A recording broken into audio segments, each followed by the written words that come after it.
Hello, and welcome to the LRM Podcast, sponsored by Adrian Flux Insurance. This is all a little bit new, isn't it, Steve? It is, yeah.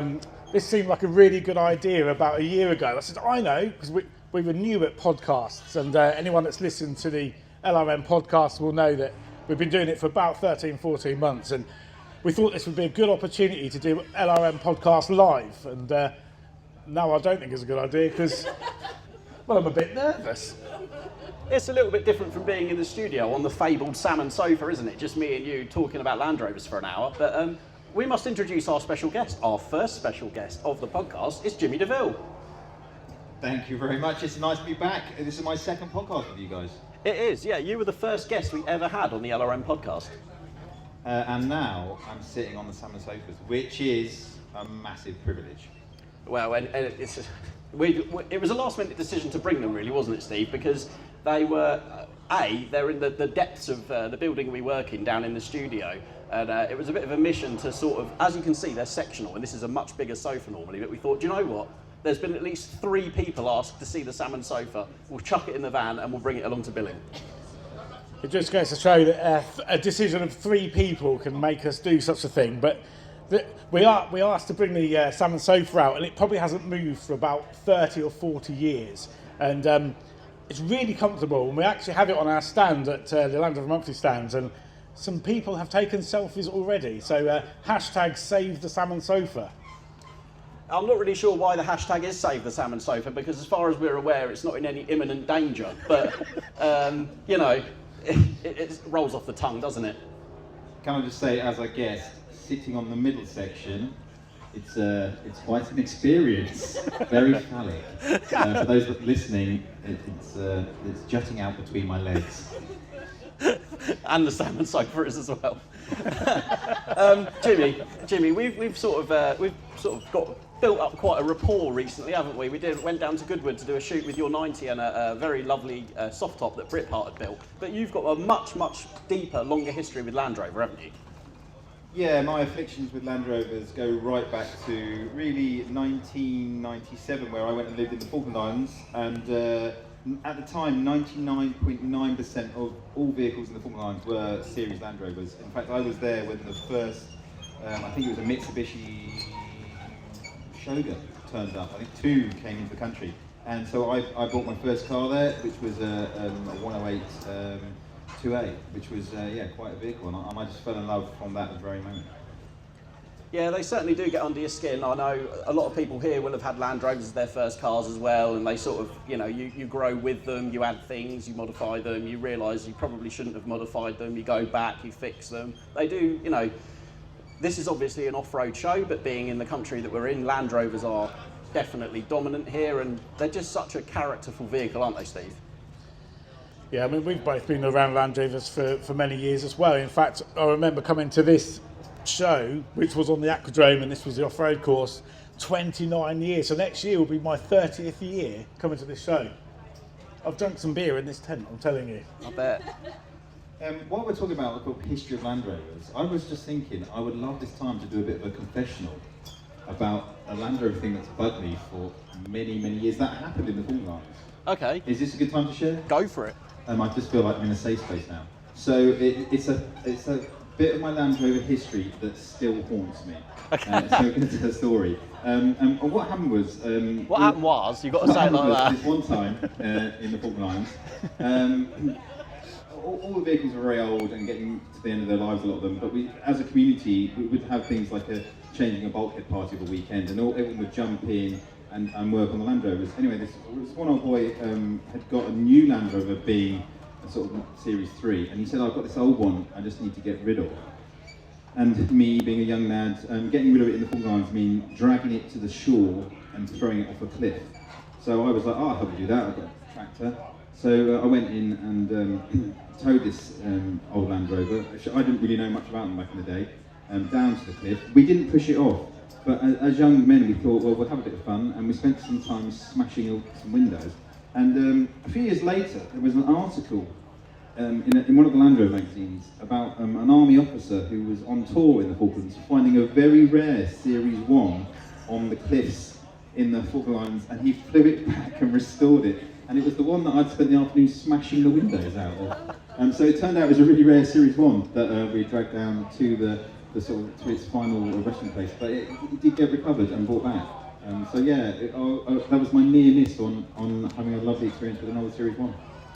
Well, Jimmy, it's been absolutely lovely having you on the podcast, but we're going to kick you out for doing that. No, I mean, that's the other thing, of course. There's so many companies here that will sell you all the bits you need to rebuild a Land Rover, bring it back from the brink, which is actually what you're doing, isn't it, Steve? Yeah, I'm trying my hardest. Really quite exciting, really. So anyone that's listened to the LRM podcast over the last year will know that I haven't actually got on with my own project because I'm always looking at other people's. And just going around here, there's all the bits that you need. I've got my eye on a lower dash, actually. But if anyone sees a really good lower dash for an early 90, I could do with it. So, yeah, because the bulkhead has been sorted this week.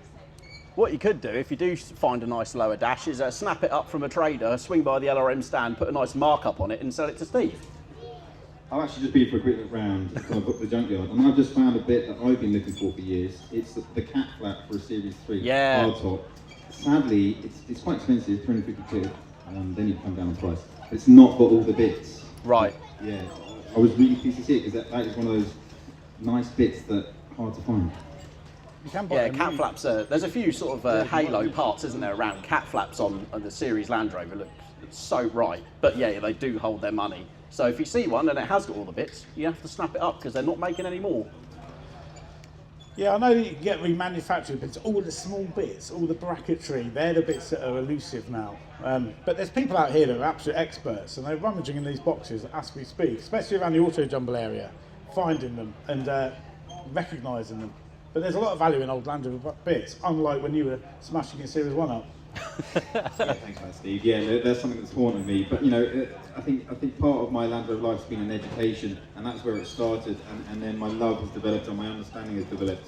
And I went on to buy a Series 3 when I got back to the UK. And just to make amends, that was my first car I ever bought in the UK, and I still do own that car, my very first car I bought in the UK. So my Series 3 is still in my garage, and it is the one car of all the cars I have that I would never ever sell. I think we've all got seller's remorse getting rid of stuff and then realising down the line that that shouldn't have happened. So yeah, fair play to you for keeping hold of it for that long. You've got your Land Rover 90, which has not long been upgraded to sort of overland spec on our stand. So if you do want to see Jimmy's Defender, very, very cool thing, swing by the Land Rover Monthly stand, have a little look over it. You've actually done loads of work to that recently, haven't you? Yeah, I've been turning into a bit of an overlander of my dreams. Literally last week, just fitting in the storage in the back. And one of the things that I really enjoy doing, and I think the Land Rover community in a whole, is customising to suit your individual kind of needs and requirements. And that's something that's really nice about going around the show, is just seeing the variety of Land Rovers out there and the different things people have done. Some things you go, oh, I'm not sure about that. Other things you're like, that's amazing. But but everything that everyone does is, I think, really interesting and has its value. Whether it's something you would or wouldn't do, it's just nice to see. I think that's something that's really nice about being here at Ville, is just seeing just the variety is outstanding. I was going to say, I don't think there's another brand, another vehicle make out there that hosts such a huge range of different genres, if you like. It's actually quite incredible. Everything from, like you say, fully restored stuff like that Series 1 that you ruined, to your hardcore off-roaders, challenge trucks, and everything in between. It's really cool. Yeah, no two Land Rovers seem to be the same, do they? And everyone's got their own take on what makes a perfect Land Rover. Just looking around the show, really nice to talk to people just this morning who have never been here before. They're brand new to the Land Rover scene, and at the beginning of their journey. So they've been inspired by Land Rovers like yours and Land Rovers like yours, Martin, because your Series 3's not long had a rebuild on a new chassis. If you are looking to undertake restorations, you'll be, have a look in the Land Rover Monthly and just be inspired by some of the stuff that people are actually doing. It's more about the people, isn't it, in this world of Land Rovers? Absolutely, yeah. Will Webster, in fact, yesterday, the man in charge of Goodwinch, was telling us about several projects they've undertaken in next to no time to help people out that they know. And it's just that, like I say, that fantastic community spirit. If something needs doing, like he said, ask a busy person, and a lot of Land Rover people, you know, guys and girls, are very busy, and they do get stuff done. It's fantastic. Yeah, so moving on, I think we have to address, we're at the Billing off-road show, off-road in the name. The off-road course is open today, the mud run is open. Are you heading down there later, Jimmy? Oh yeah, definitely. I'm going to try and jump in someone's vehicle. So if anyone out there wants to give me a lift round, I'm all ears. I think mine's staying on the stand, so I am itching to get out there and get dirty. It's nice to see people using Land Rovers how they're supposed to be used, and that is off-road. I mean, we're all guilty of building Land Rovers now that don't really see the dirt anymore, and that's because, you know, the values of Land Rovers over the years have gone up and up and up, and, you know, particularly like your Defender, you know, it's a car that's been out of production for like 9 years now, and people are still developing parts, and the values have gone up and up. So taking them off-road and through the infamous mud run is quite an achievement, but it's still nice to see this, like, a massive community of people actually still off-roading. Yeah, it's really important to get out and enjoy them. I know, like you say, the value of them comes into it, but it does them no good to be sat around. They're built to be used. You know, when they were bought brand new by their first owner, they didn't stick them in a garage and look at them. They got out there and put them to work, used them, you know, recreationally, daily drivers a lot of the time. That's what they're designed for. So you've actually got quite a journey, a travelling expedition in the works, haven't you, Jimmy? Is it later this year? Yeah, later this year. Last year I went over to the Pyrenees just to sort of shake down the Defender after doing sort of the first stage of build, and I spent a week driving over 200 miles across the Pyrenees, staying completely off on piste as it is out there, just on the tracks, which was absolutely, if anyone wants to just shake their Land Rover down, do take it to the Pyrenees. It's very accessible, get the ferry over there and you can have an incredible time. But post that, this year for me is about doing something that I've been dreaming of doing since I was a very young man, and in 2007 I drove a motorbike to the Sahara and found out how bad I am at driving a motorbike in the sand, and crashed my brains out about 5 times in 20 minutes, and so gave up going further into the desert because I just rubbish on a motorbike. But the dream was always to do it in a Land Rover, just finances were against me back then. So this year I'm finally putting together a little expedition going down there and get right into the Sahara and do some of the old Dakar routes through there, driving at sort of 500-600 miles into the desert. So yeah, really looking forward to it, and we're going to shake the Land Rover out and see what it's got. It's certainly built for the job now. You've done an absolutely amazing job kitting that out in the back for a 90 as well, which isn't exactly blessed with interior space. You know, been really clever about how it's packaged, and you got your roof tent, and it's a lovely thing. I particularly like your balcony on the back of the spare wheel. Yeah, that was a touch I've just done. Just to come to the show. If anyone does have a look at it, I've done a little veranda which is on top of the spare wheel, and people are going to look at that and go, why has he put fake turf on top of his spare wheel? Well, if you then look up at the roof tent, you realise that when you step out of the roof tent, I step onto the platform that's mounted. I've got a days on track on a platform, and what I found was that's a really useful place when you're going in and out of the tent to sort of stage yourself, put my shoes in at night, and so yeah, it's now got a little garden out there, so there's some of B&M's finest fake grass. I've got the deluxe stuff, it's $15.99 for a square metre. Yeah, and there's the text on there. Yeah, utterly deluxe. It's 18mm plush. Wow. It's plush stuff, not the 12mm rubbish. 18mm. not the chav turf. No, not chavvy at all. It's quite fine. So yeah, and this morning was the first morning getting up with that fine fake grass between my toes. Delightful. What a feeling, jumping out your roof tent first thing in the morning at Billing Off-Road Show, feeling that delightful plastic grass between your toes. I can only imagine the ecstasy you felt. But yeah, it's all good fun, and it shows that modifying a Land Rover can be fun. And I mean, the style you've done yours is heavily influenced by the Tamiya radio control vehicle. So you've gone, the colour scheme is quite retro Baja sort of styling, isn't it? Yeah, absolutely. You know, growing up in the 70s, 80s, I was really into my Tamiya RC cars, and the Hornet being one of those kind of pinnacle RC cars, along with things like the Lunchbox.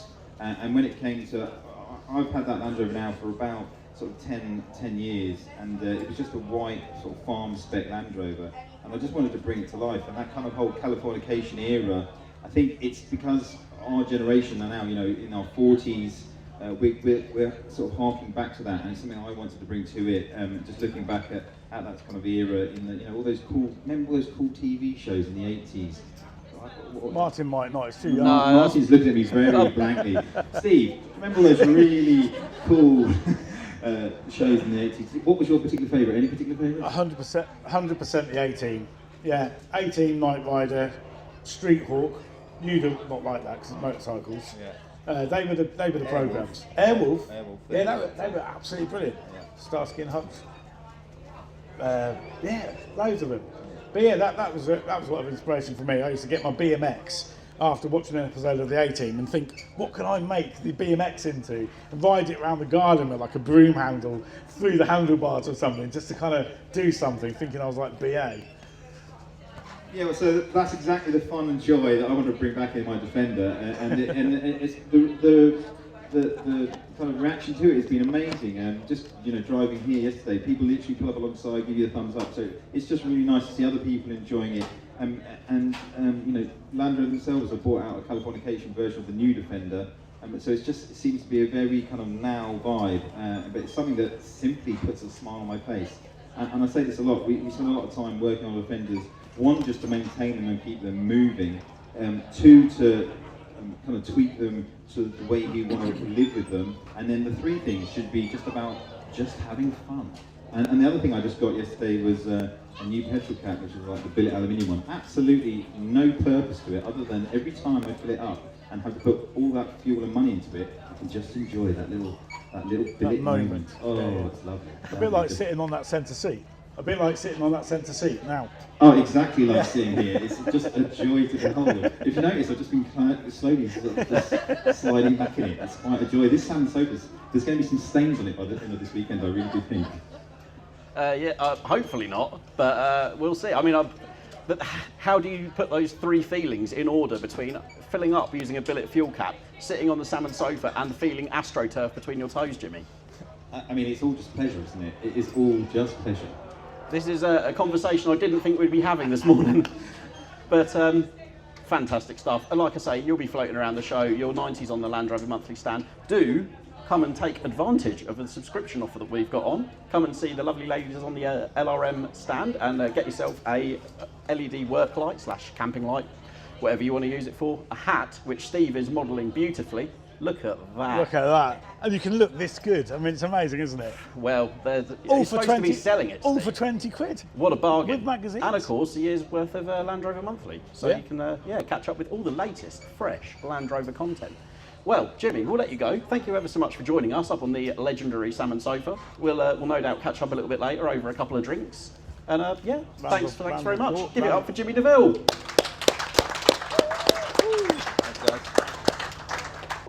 Stage, we'd like to welcome Defender Lexi. Lovely to see you, Lexi. We caught up a little bit yesterday. How are you finding billing so far? Oh yeah, billing's great, isn't it? It's such a good vibe here. Everyone's just loving life. So Land Rover's everywhere. What more could you want? What's not to like? So, did you have much prep to do to your Defender before you got here? I did a few bits. Fitted a new awning. Tightened up the wheel nuts and things. Just standard stuff. Check fluids and stuff like that. But yeah, not much too. Yeah, nothing too bad. It sounds like you keep on top of stuff fairly well. You have got one job to do though this weekend before you leave, haven't you? Because you've been quite bad. Oh, yeah, I need to change my side repeater before I leave. It broke on the way here. That's what we told the police. So that's what we told him. Yeah, I got a prohibition on the way in. The police were on the gate, making me do my indicators, lights, checking everything. They were putting in a lot of people at the time. Anything that looked slightly modified, they were putting it in, and yeah, unfortunately I got a prohibition for my side repeater, so...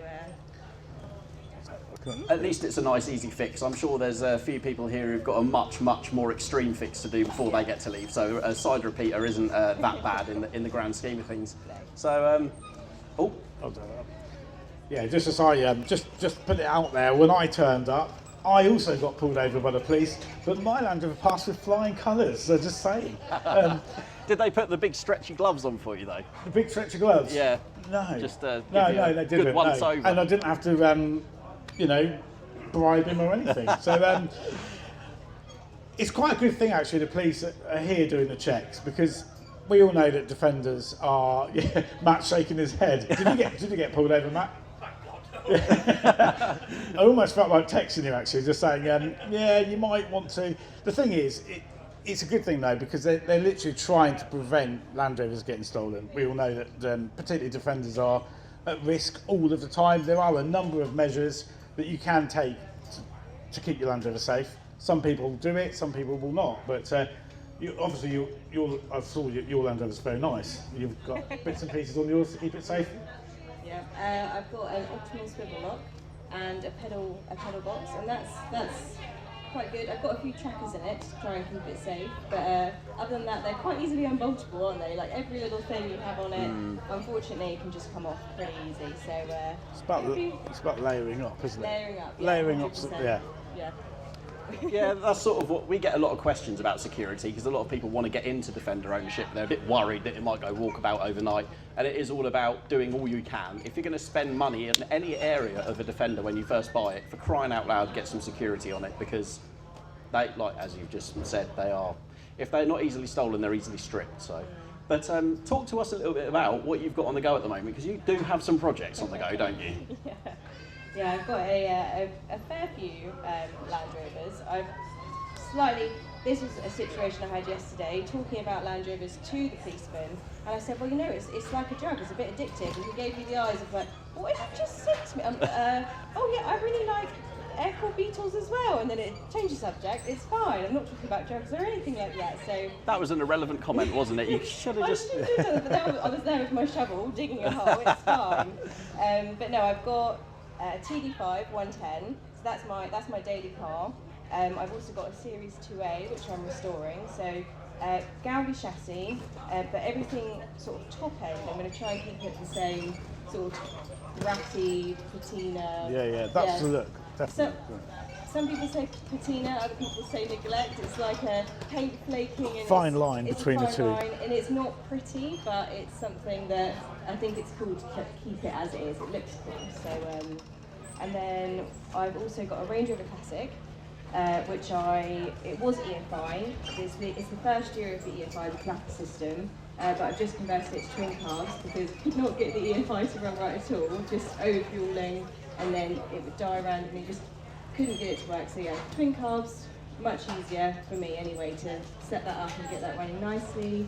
And then also a 101 forward control. Wow, so this is the one I'm excited about. The 101 is so cool. So you obviously got quite a decent following on Instagram. So if you want to catch up with what Lexi's doing, and the 101 is awesome. That's the one that I saw and I went, yeah, that's wicked. I must have a 101 at some point. Where can people follow you? On Instagram at defender.lexi.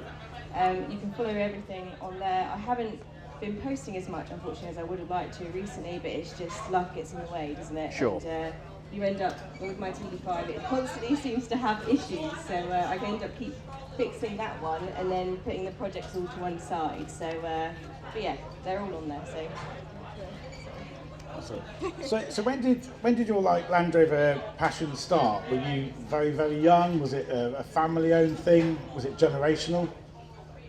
Yeah, I think the first memory comes back from being a Discovery with my grandparents. They used to have me a few days in the week, and they bought a Discovery 1 from new, a Discovery 2 from new. I think the Discovery 1 was like that champagne gold colour. Oh, nice. So it was quite nice.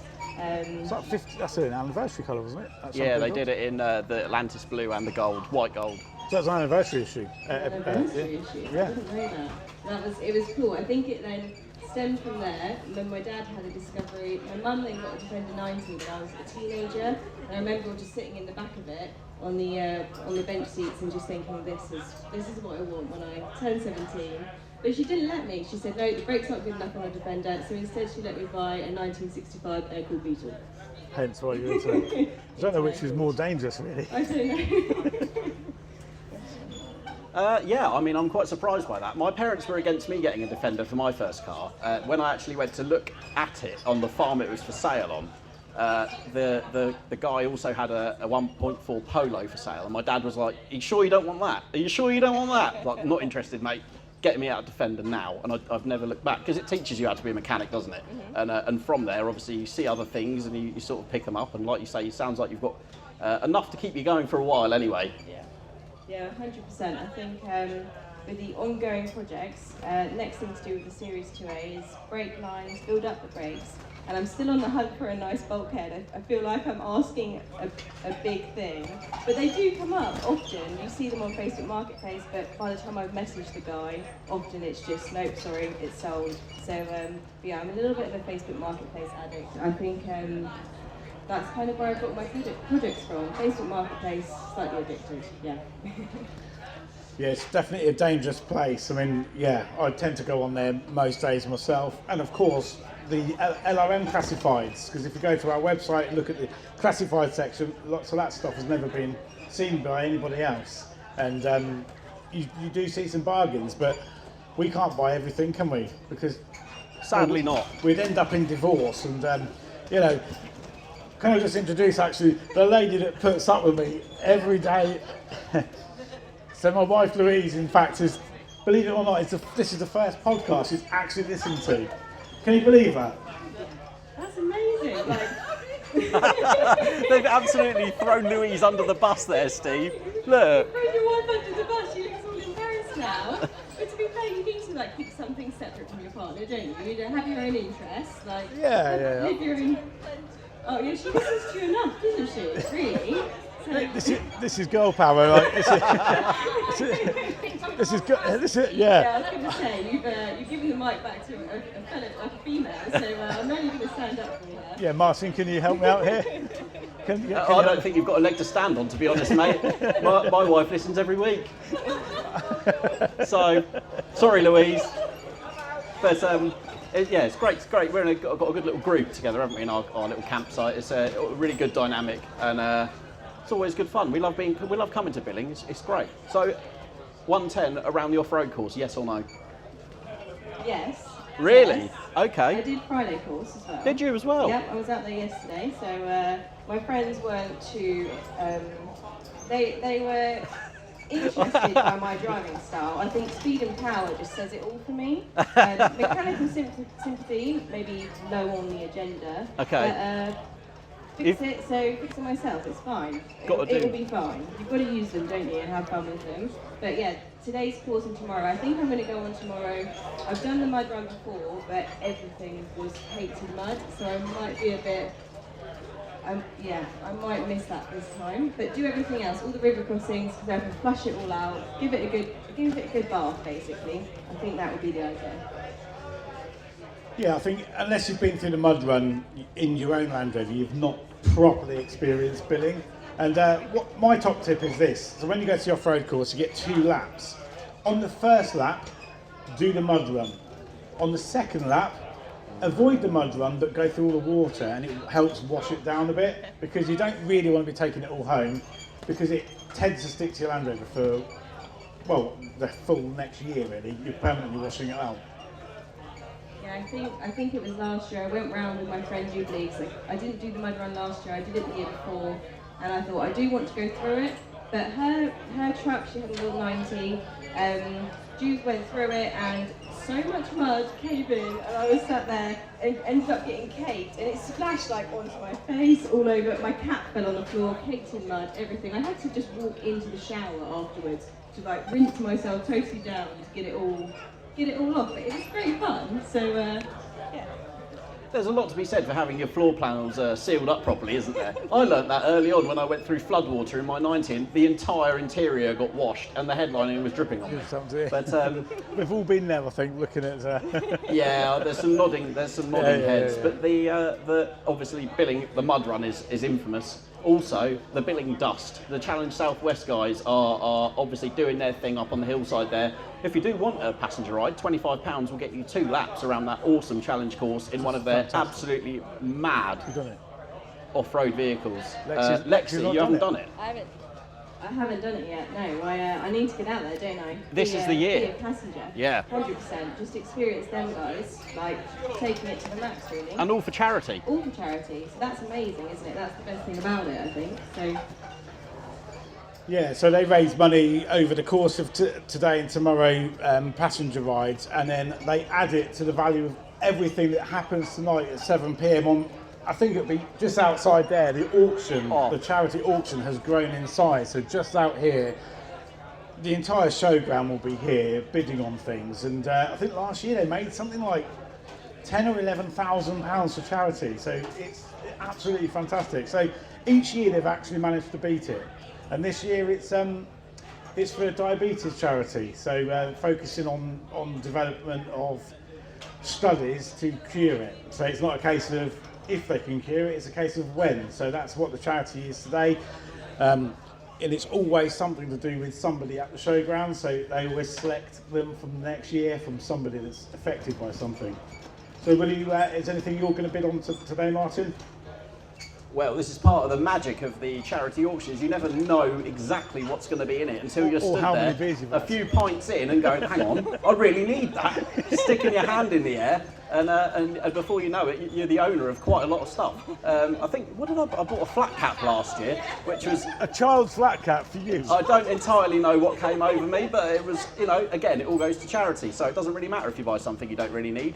That said, they have got, I know a lot of the traders here have donated quite valuable stuff, so for crying out loud, if you're camping over or if you're just staying late, don't miss it. It's going to be a really, really good... The auction is always mad busy, isn't it? Yeah, it's a really, really fun part of the Saturday night here, and I do know one of the things. So there are 2 passenger rides with Ed Cobley in Skippy 2.0, and that thing is rapid, probably one of the fastest race cars. That will fetch strong money. They tend to auction out towards the end, so people are well fueled with beer and cider. And going around that course at race speeds, this is probably the only place you can do it in the UK. It's such good fun. I've done it 3-4 years on the trot, and obviously I had a mic in my hand whilst doing it, screaming like a girl. It's really fun. But you should definitely do it. I'm not sure I'm going to be screaming like a girl, though. I might be screaming like a man. Who knows? Yeah, that's it, Lexi. You tell him. Yeah. So I'm teasing. But Ed Cobley, he's a nuts driver and such a great person as well.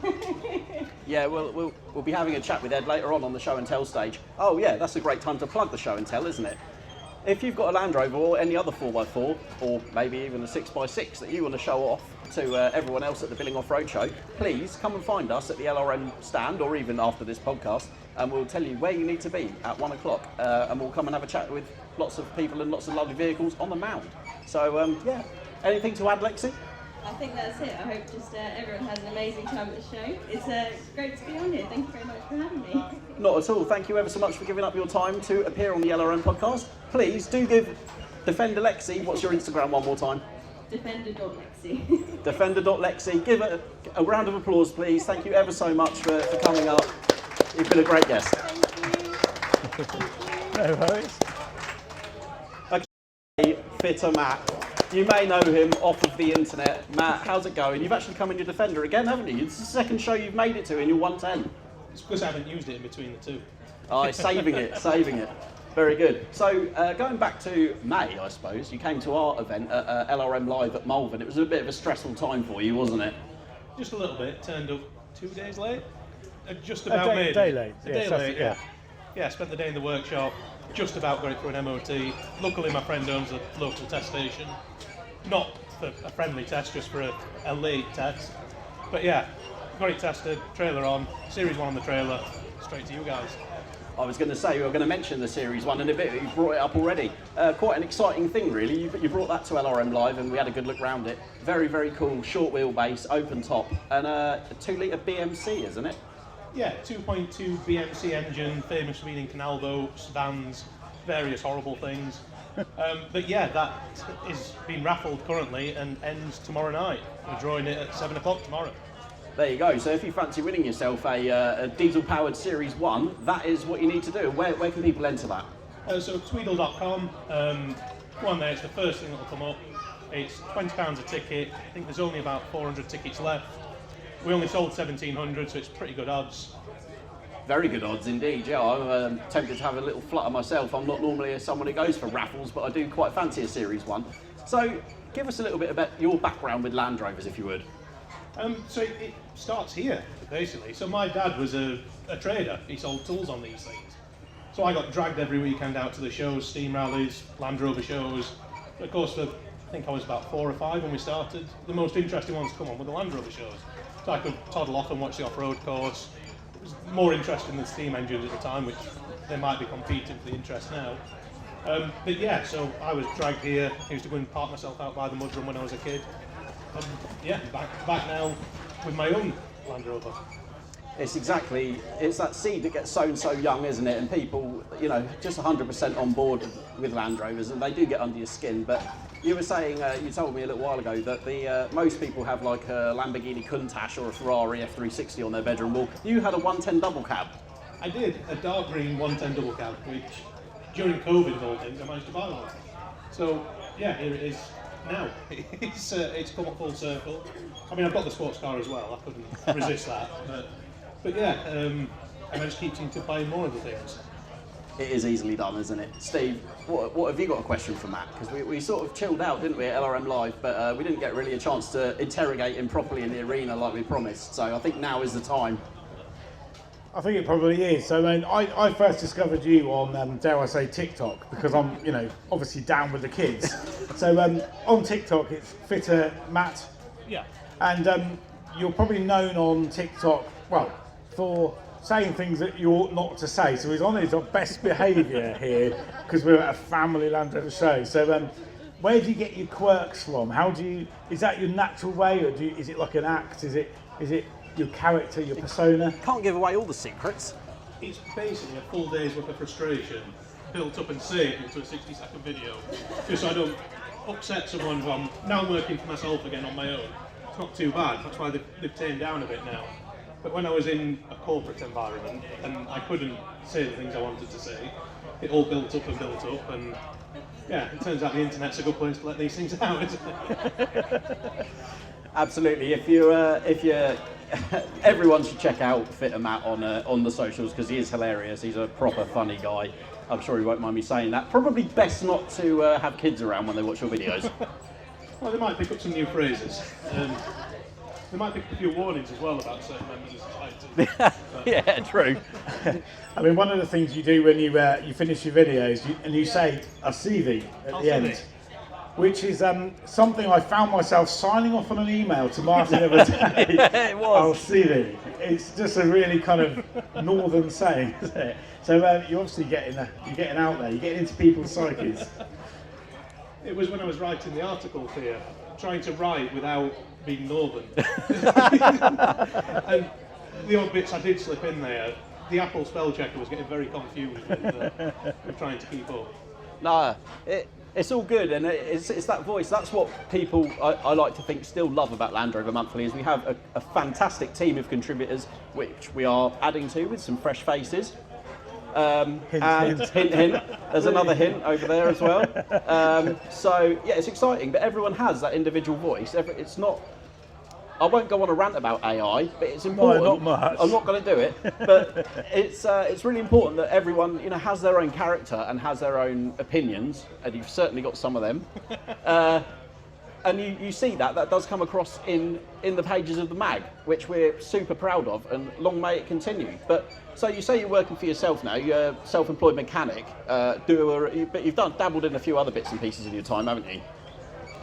Basically, every few years the autism squirrels in my head kick in, and I'll go from driving a digger, and I'll go do a bit of farming again, back to being a mechanic, and then the cycle will start again. It just... That also keeps it fresh. That's the point of... Yeah. You've got to keep doing these different things, haven't you? You can't stare at the same 4 walls every day. I couldn't do it. Yeah, it's good to get out to things like this. It's what makes sitting behind a laptop for quite a few days of the year worth it. It really is, like these events, meeting people, having a chat, getting selfies on the Salmon Sofa. If you haven't already taken a picture, if you're a serial Land Rover Monthly podcast listener, and the sofa will be back on the stand once we wrap up here. So by all means, come by, and for some reason, people seem to love taking their pictures on it. But so, Land Rover-wise, do you work on much? Do you find yourself beneath many discoveries in your self-employed freedom? Well, I'm friendly. So where I live, it's a small valley, and there's only 2 other garages at the minute. And they seem to have taken it upon themselves to send every Defender and Series Land Rover in the valley to me. And I'm getting a bit bored of it. I ended up doing some ball joints in a Mercedes a couple of days ago. I'm just like, this is so easy. Like, this is just made to be worked on. And then you go back to doing the CV joints and setting up knuckles on a Land Rover, and just, back to this again.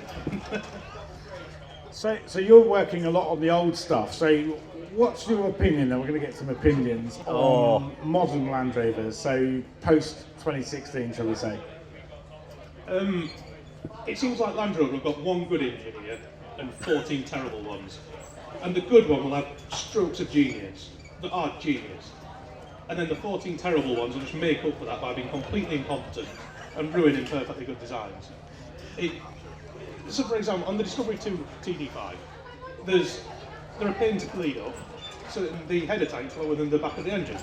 So they make it so you can detach the header tank, raise it up when you're filling them, easy to bleed. They give you enough slack on the hoses, just makes life simple. And then the absolute twonk who designed put the TDV8 into the L322 made it so you have to take the engine mounts off and jack the entire engine up to get the rear injector out. That's quite a serious commitment. On modern cars, injectors are pretty much a serviceable item. Yeah. You're doing them every 90,000 miles.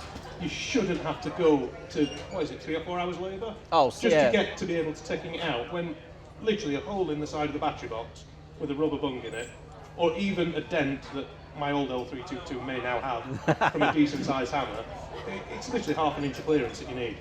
And some utter pillar just omitted to make it doable. Perhaps I never expected them to get to 80 or 90,000 Yeah. miles. I was going to say, once they're out of warranty, they're all about the labour costs, aren't they? But I do feel your pain. I've done a few injectors on TDV8s in my time in the dealer, and yeah, you just think, you find yourself with your head in your hands just questioning why. But yeah, the engineers you mentioned, it's a shame. I do agree with you. I think the Land Rover did have some strokes of genius over the last sort of couple of decades, but then unfortunately one of their top engineers certainly wasn't working on the engine side of things. So we spoke to a gentleman earlier who's got was it an E-Pace or an F-Pace with a 2-litre Ingenium in it, and I did think to myself, ticking time bomb. Get rid of it. Yeah. Anyway, we're not going to dwell on the negatives. How are you finding billing so far then? Yeah, it's really good. It's bloody warm. But yeah, it's cracking show. There's the right people here. I'm going to go and get a Benny and Hart in a minute from our friends at Oh, Optima. yeah. You can't go before us.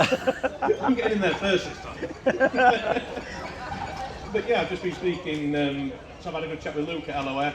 I've been in contact with Alive this week. I put a picture up of my Defender towing a 3-ton digger complaining about it. And within 10 minutes, a little notification had popped up. I can help you with that. And a rather large invoice later, and it's going to have some power soon. Yeah, they do fantastic work at Alive. In fact, most of the Land Rover tuners around now are all at the top of their game, but my Freelander's been mapped by Alive, and it's really, really woken it up, the Freelander 2. Just a usable amount of power and a nice gob of torque, so you're not changing down all the time, it just rides up hills now. So yeah, I think you'll be very, very happy with that extra grunt from the TD5. It's done a few miles though, hasn't it? Yeah, it's just clicked over 280,000, so I figure I might as well blow it up in style. Bigger turbo and all the other goodies. But I just liked how they actually listen to what you want. Yeah. They're not just giving you a generic map with you sat next to them that they've stolen off someone else, copied and pasted to the ECU. They ask you what you're going to be using the vehicle for. So for example, because I'm going to be using it for towing, I'm not interested in speed. Yeah. So they're going for a smaller turbo, so the boost comes in lower in the rev range, so it's better for setting off. It's tailored what I want the vehicle to do, which it's worth paying that little bit extra for, in my opinion. Absolutely. I had the privilege of going to Alive. I'm not sure if they're still at the same premises I went to years and years ago. They were in Louth. I think they might still be in Louth. Are they? Still there, yeah. And they did my TD5 when I had my 90. I drove all the way up there with it had a, you know those smart boxes they're called, like a diesel tuning box that someone had scotch locked into the injector loop. Ooh. And I got there and it was misfiring, and Gary looked at it and he went, "What have you done to that?" And I said, "I can't be charged with this crime." But one of the scotch locks had chewed through one of the injector wires, so it was running on 4. And he repaired the wiring and he remapped it, and oh my word, what a night and day difference from really laggy and smoky to nice, clean, crisp power band. Like, it was fantastic. So yeah, you can't go wrong. Some fantastic traders here today and of course tomorrow. I think we should probably mention. Are there any that have caught your eye that you're going to go and have a chat with? We've just bought a lovely new dog lead from Exmoor Trim. Oh, good stuff. And yeah, there's a few bits and pieces. I was looking at the ORE new side steps they've done. They're very smart. Yeah, other than that, I'm going to try and keep my hand in my pocket a little bit. I think Gary's just took all my money for the new. As soon as you mentioned turbo, and then, well, you might as well have an intercooler as well because you need that. And then you might as well have all these different sensors, have them new because you don't want to put in old sensors and it's just spiraled just a little bit. And then obviously I have to go and get a new clutch off loop. Otherwise, that's going to explode the minute I fit all this new power. So, yeah, it's been an expensive week. Yeah, these things do tend to snowball, don't they? But it's better that you you do it once, spend the money where you need to, and it will give you years and years of faithful service, I'm sure, or as many years as you can hope to get through from a 20-odd-year-old Defender. But Steve, you're here in your 90, aren't you? Tell us a little bit about your camping setup, because as well as Jimmy DeVille, who's in his very, very cool white Defender with the roof tent, you've brought your trailer along, haven't you? Yeah, this trailer's been in my head for quite a few years. So basically, our camping setup used to be a tent on the ground, and it progressed to a roof tent. So I've got a front runner roof tent, was on the front runner roof rack, but because we are working at shows, we found that by the time you've got your camping set up, you need your car and you need to go and do a job. So I quickly converted that to buying a Penman trailer, which is the follow-on really from a Sankey trailer, and built like a pod on top, and made some roof bars, put a front runner roof rack on top of that, put a front runner tent on top of that, and then an awning on the side. So that is like our HQ, and to say it's a bit windy last night was an understatement. And that was just Steve. And that was just me, yeah, a few beers later. But you do notice the wind in a roof tent. Have you converted, Matt, to a roof tent, or are you very much a ground tent man? I'm very much a hotel man, if I get my choice. But yeah, I've got a roof tent. I've used it when I've been forced to, but I much prefer my Premier Inn breakfast when I wake up in the morning. Not to say your catering wasn't excellent at the LRM show, but yeah, I do like my power shower and nice breakfast when I wake up in the morning. I have to say, billing, and obviously we like to think at our own events, toilets and showers make a show, don't they? Everything else is great, but if you've got disgusting toilets and no showers, then it's just terrible. You'll be pleased to hear the ones at billing are not only plentiful, but also immaculate. So yeah, top marks to Richard and Sarah Arrowsmith, absolutely pulled it out of the bag. What a show, to be fair. Look how busy it is already. Everyone outside, a few people enjoying a little beverage already. And it's only going to get better, isn't it, Steve? We're doing show and tell at 1 o'clock. We are. I'm really looking forward to it, actually. It's always, we just don't know what we're going to get. So none of it's planned. People come along with all weird and wonderful things, and it tests our knowledge, actually. So we don't know everything there is to know about Land Rovers or other 4x4s, but it's all about the people. So there is some really interesting stories around why people have got these Land Rovers, why they come to the show, and how long they've been coming to the show. And it's a real it's just about the community. And that's what our magazine's about, isn't it? It's about the people living the Land Rover life. Absolutely, yeah. And you can sign up. We've already mentioned it once, but we'll shout about it again for anyone who may have joined since. Because why not? It's our podcast. We'll do what we like. Yeah. LRM tent is along the front, right opposite the Challenge Southwest guys in the arena. If you want to come and grab a bargain, we've got an absolutely stonking subscription deal on. A year's worth of magazine, a Sealy work light which you can use for working on your Land Rover, or camping. They're brilliant for camping as well, and a very, very stylish Land Rover hat which Steve is once again doffing. So yeah, there's plenty to do, there's plenty to see. I think we'll probably wrap it up there. Matt, thank you ever so much for joining us. If people want to follow you on the internet and laugh at all your mechanical mishaps and swearing at engineers, where can they find you? So on TikTok and YouTube it's Fit to Matt. Instagram, MattLecroft13. Top stuff. Yeah, you won't regret it. An absolutely fantastic account to follow. So I'll sign off by saying goodbye. Yeah, and I'll say, I'll see thee. No, I'm saving that for now. Oh, what? You teed it up. I thought I'd knock it down. It's simple. Oh, yeah, well, you did that. Yeah, thanks. I did it really well, didn't I? Do the catchphrase, Matt. It's alright, I'm going to sue you later. Acidic. Hey!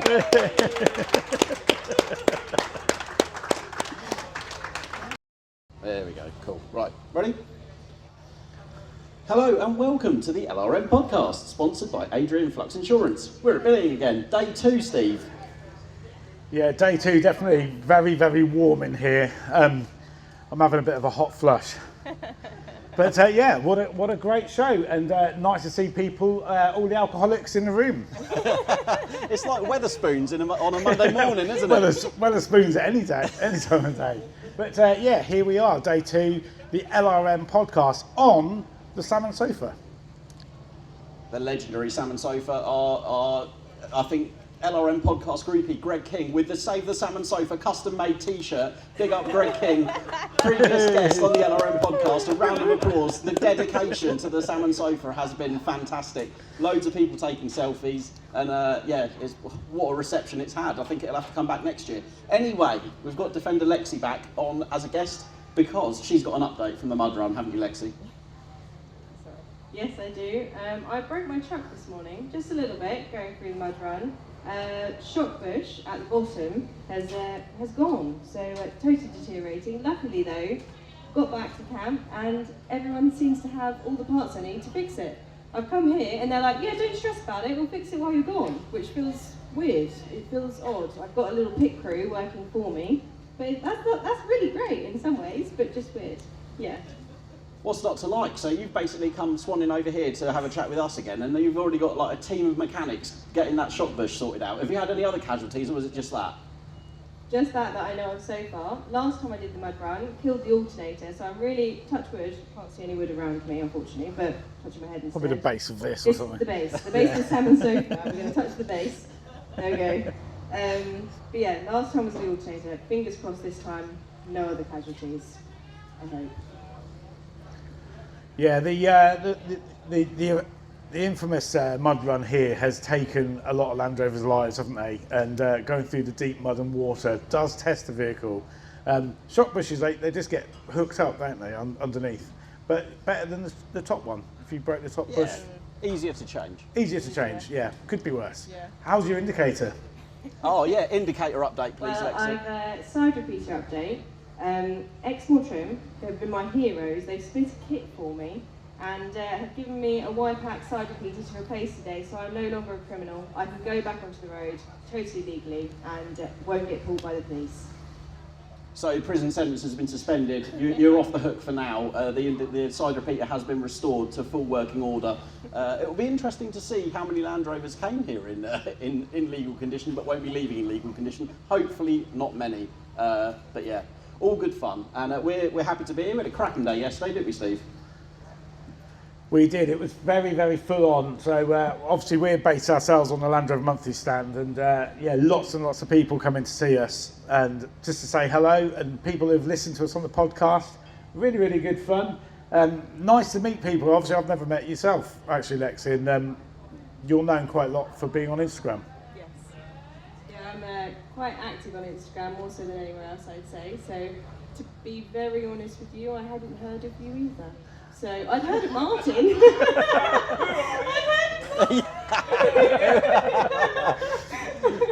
His reputation precedes him, some might So say. basically, yesterday I said about something like screaming like a girl, and you're making me trying to feel uncomfortable, aren't you? It seems to be this is what we've got now. So yeah, who am I? I don't even know who I am half the time. Well, I feel like Lexi thoroughly broke the ice by making you look an utter mug on the podcast yesterday. Top work, Lexi. We love to see it. I'm sure everyone will love to hear it as well. Yeah, good stuff. What's today got in store for you then? I think once I get back, cleaning the truck off a bit more thoroughly, needs a bit of a clean out of the radiator, otherwise I'm slightly worried about mud getting caked in there and overheating. Slightly tempted to do the course again, just to take me through the water, and maybe bypass kind of everything else that could break something again. I feel like my friends won't be so kind next time if I'm like, I've broken something again. So yeah, they might not be so helpful, but it'll be fine. Just get it through the water, flush it all out. It's basically a bath. Yeah, I think I gave this advice actually on the show and tell yesterday. The course is quite gruesome. You've got a lot of heat, slow moving, lots of mud build up, and quite often you'll see Land Rovers broken down at the side of the A1 en route home from this show, and that is down to overheating. So I always recommend doing all the mud stuff first and then the water run second. Ask me how I know. I was going to say, Lexi, you mentioned you had an alternator failure last year. It's just any kind of off-roading that involves mud, especially if you're having to go in with a bit of commitment. And I've seen the video of you doing the mud run this morning. The commitment was there. It just forces that grit into absolutely everything, doesn't it? So, yeah, certainly if you're not having a rinse through the lakeside off-road course today, as soon as you get home, get that hose pipe out and just blast that mud and grit out of absolutely everything you can to help things last longer, because it will. But what's in the pipeline for your Defender then? Is it pretty much as you want it, or have you got future mods planned? I think the Defender now itself is pretty, I think we're there. Got 35s, roof tent, a nice roof rack, a very nice new awning I've just put on, a Bush Company 270, freestanding. It's lovely. It's something that Jack actually, Boris the Defender, we spoke about it at last show season, and I don't think he's been tempted yet to do it himself, fit one. But I think we can peer pressure him into it today. Maybe the guys are there, so spend some money. Yeah, Jack's up next on the podcast, so we'll peer pressure challenge him into it then. It's what it's all about, isn't it? And the mud run, I was flicking through Facebook this morning. There's been some, like, all manner of different vehicles go through. I saw a whole family crammed into an 88-inch series, which had mud up to the door handles, and they were very stationary. But yeah, some cracking footage and some amazing photos to be had from the mud run. So get on socials and have a little look, and I'm sure you'll have to see some absolute spectacles on there. Steve, have you done a mud run before? Yeah, I have. Over the years, obviously this off-road show has been going for 30 years, and when it was held on the Aquadrome over there, this was always the overspill camping, and the off-road course was always here. Yeah, I first did it about 29 years ago. I know I don't look old enough, but it was a long time ago, in a 2A lightweight. And yeah, I've even done it on telly. And you've never even heard of me. You've never heard of famous Steve? He's been on the telly, don't you know? What's your claim to fame then, Steve? Because you never mention it. No, I've never been on Find It, Fix It, Drive It, or Shed and Buried with our friend Henry Cole. So, funny enough, we did a day's filming here with Richard and the organiser of the show, Richard Arrowsmith. And basically, Sam Lovegrove and Henry Cole came along, and they bought a V8 lightweight Land Rover, sort of a hybrid conversion. And the idea was they fixed it up and did something with it. So they actually came here. I organised them to come here, went off-road, and we did the mud run at the end of the day when they had got all the footage. But it was a long, long day for about 10 minutes of TV. So it's amazing what goes into producing like content. But the off-road course there, and I've been through it a number of times, but I have learnt my lesson. The last time I did it, I worked out that because a diff lock hadn't been used for quite some time, it was seized up, so the linkage had seized, so I got stuck, and it's quite embarrassing. That is on I think it's on some form of social media somewhere, me being dragged out, my mate posted it, and that was that. But yeah, good fun. It's a bad way to find out your centre diff lock doesn't work, isn't it? Being up to your axles. Always go prepared. With cameras about, looking a bit silly. But, well, Lexi, thank you ever so much for coming back for day 2 of the Billing Off-Road Show. Thanks for the update, the side repeater update, and the shock bush update. Hopefully when you wander back to camp, you'll have a fully refreshed rear axle suspension. So, if anyone wants is it the front axle? Sorry, I misunderstood. It's normally the rears that go. No, front near side. Was it? Yeah, Right, so I okay. assumed it was back. Yeah. Weird. But yeah, so if people want to follow you and see what you're up to and watch your mud run footage, because it is excellent, where can people find you? You can find me on Instagram at defender.lexi. Yes, so hopefully get all the content there soon. So thank you very much for having me. Not at all, thanks for coming on again. Please do give a very warm round of applause for Defender Lexi. Cheers, Lexi. Next up, come on, Jack, come and have a seat. I can tell you're look at that. I think after yesterday I'm salmon coloured as well, maybe even darker tone. I think we're all a little bit salmon pink today. We had a good old crack in the beer tent last night. Yeah, Good to see you again. We love running into jacket shows. Always got a smile on his face. So yeah, how are you getting on? Yeah, good. Thank you very much. It's been a good show. It's nice to be on the RRE stand. You know, I didn't come to Ville last year. I did a few other shows, but it's good to be back. And we went out in the Santana Trophy truck on the course already, so that was really good fun. And no roof, no doors, so through the water. Got cooled down a few times, but it's looking like a good show. And the turnout's been great actually. It's nice to see new brands, new faces, and people saying hello. So it's been really good fun. How about you guys? Enjoying it? Yeah, really good. It's funny you mentioned, was Jeremy driving the Santana truck? Yes, he was, unfortunately. My God, I hope you held on tight. There was no jumping there this time, thankfully. I was going to say, if you keep an eye. Oh, really? There was jumping. No, but I'll say thankfully, but it would be quite fun actually. Yeah. There's a lot of photos of the Santana Trophy 110 built by Ian at IRB, Chris, Jeremy. A lot of people had a hand in that. Very, very impressive vehicle. In fact, it won Best Modified at LRM Live this year in May. Really. No, it didn't. It won the special award at LRM Live in May. Bill or something like that. I do apologise. Hell of a vehicle, and there's loads of really cool photos of that online being launched skywards with Jeremy at the wheel, looking both absolutely like he's having a blast, but also this is going to hurt when it comes back down. Absolutely, yeah. It was impressive to see it. I would have loved to have gone that. It looked really cool, and I'd like to do that one day, maybe on a bike or something as well in the desert. But if I'm hot enough at this show, I can't imagine it's like out in the desert.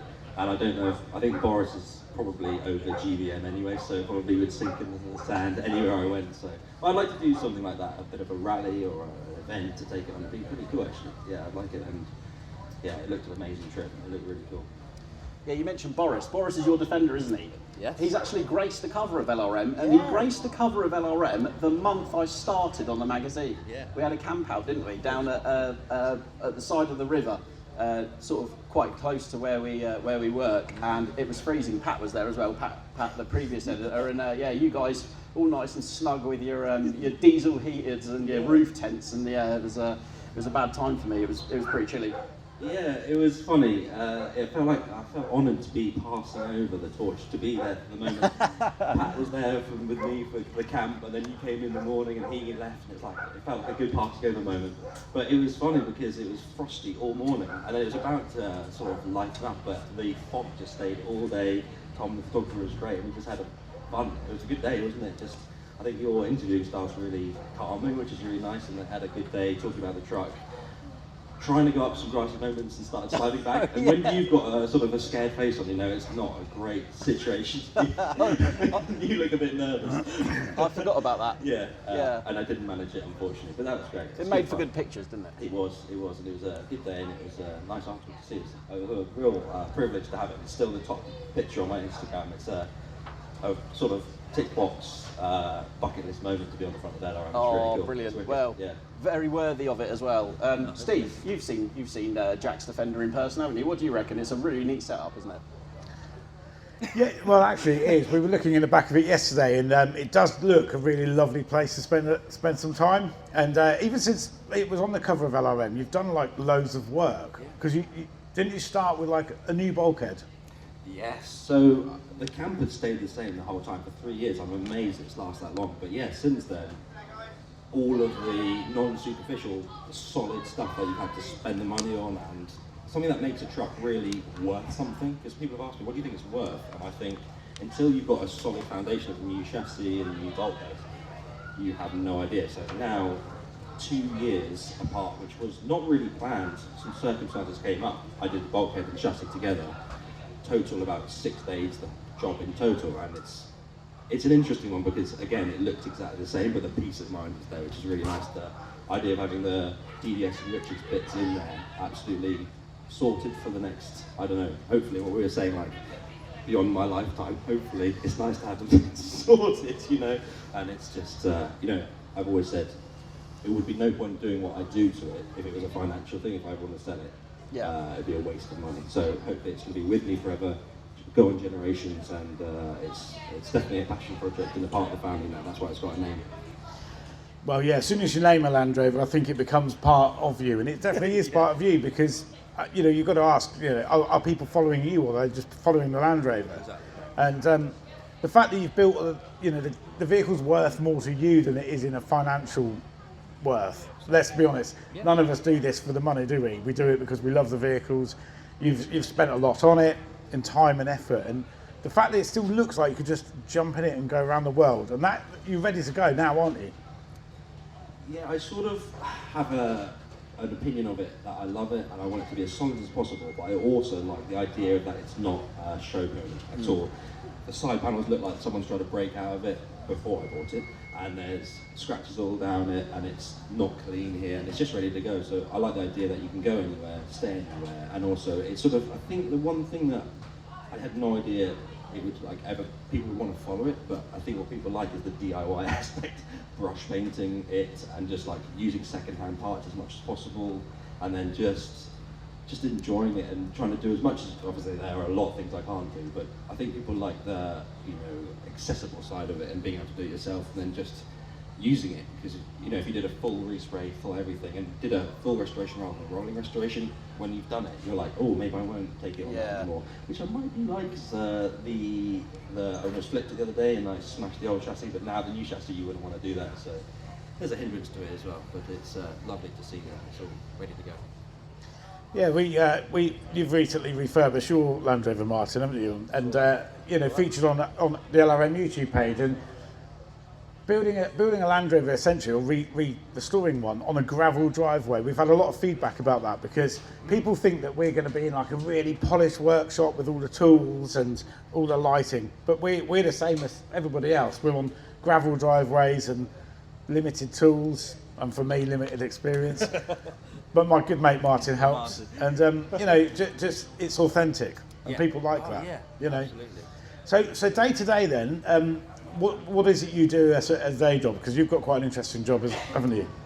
Wow, thank you. Yeah, I enjoy it a lot, and it's a good tie-in. And I think a lot of people think that I do the Boris side as a job because I try to post as much as possible. But I'm a filmmaker, photographer generally, and in lockdown, that's when I started the channel, because I had all these cameras. I just spent a lot of money on kit, and then COVID hit, and I was like, what can I do with these cameras now? So I started the channel, and I think people just, again, like I said, I think the sort of almost Top Gear challenge car nature of the truck sort of just draw people in. But yeah, doing filmmaking, photography, we mentioned it last night, worked with Ben Fogle, the presenter who wrote the book, and he's at his truck the other day, and just basically any job that comes up, I'm sort of spoiled now, because anything that comes up is meeting different people every day and using your kit and doing photography, any social media stuff. It's just nice to meet loads of different people, go to different places, and it's a good time.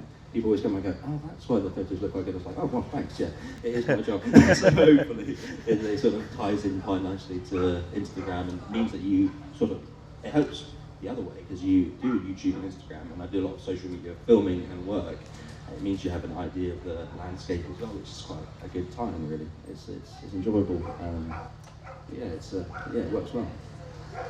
So in terms of like travel, and you like to go on trips with Boris. Yeah. What's next? What have you got planned? Well, it's an interesting one. I've had that a few times this weekend. House and new dog that is sick on you every time you drive 3 minutes away from the house. It's limiting long distance travel. We did have a weekend planned in Wales, and we saw the idea of going up Strata, and Snipe, our puppy, just being sick constantly on us is a bit of a hindrance. So in terms of forward planning, there is not anything in the near future, bar like local, Dartmoor, usual stuff, which I really enjoy anyway. But our dream things in the next few years would be like west coast of Ireland, which I've not done yet, and then a longer Europe trip. Our friends went down to Portugal, and the tech and a few the latest down there, and the wildness compared to what you get here. I think that would be amazing on a Europe trip, but that's quite broad, really. But I love Wales, I love Scotland, and I like Northumberland would be one to do as well. I like to do it. Yeah, no, Northumberland is a sort of county that people kind of miss out sometimes. They go to Yorkshire, they know Cumbria, they know Scotland, but Northumbria is like the it's kind of flies under the radar, doesn't it? Yeah, it does. Gem almost, yeah. Yeah, I've not been there. It looks like a bit of a hidden gem. Obviously, living down in Devon, you know what it's like. It's a commitment. Yeah. Yeah, it's a long way. We actually had to last year we were going, and to we only had 5 days, so we went, actually, let's not spend 2 days travelling, let's go a little bit nearer and have a longer time there. And living in Devon, you know what it's like, overpopulated in the summer, so going somewhere that's a little bit less trodden in the summer would be lovely to go to, and it looks beautiful as well. Yeah, Land Rovers are providing escapism for just the thing, and the fact that you can go under the radar with your Land Rover. You can pretty much camp anywhere, couldn't you? Pull up and just camp incognito. Ideal. So I'll hand you over to Martin. I was going to say, just touching on, you mentioned your film work and photography. There's a couple of brands here that you've worked with currently, I guess. Let's just chat about them for a moment. Yeah, so I guess I'm here with RE. Usually I come to these shows on the stands, and it's a lovely, as you know, when you come over, there's always beers coming out. And it's impossible to go thirsty at ORE stands. Isn't it? Very nice. And I think it really works to have a sort of camp set up at the show. And Chris was one of the first people. He really trusted me. He actually put my email in the bin when he got it from me the first year. And he actually like, well, let's try it. And then it's 5 years later, we're good friends now, and it's a good brand to work with. But yeah, next more trim, and it's just, I really value when you work with a brand. It has to be a brand you want to work with first. Then you can work together, and then it means that anything you have, you don't have to.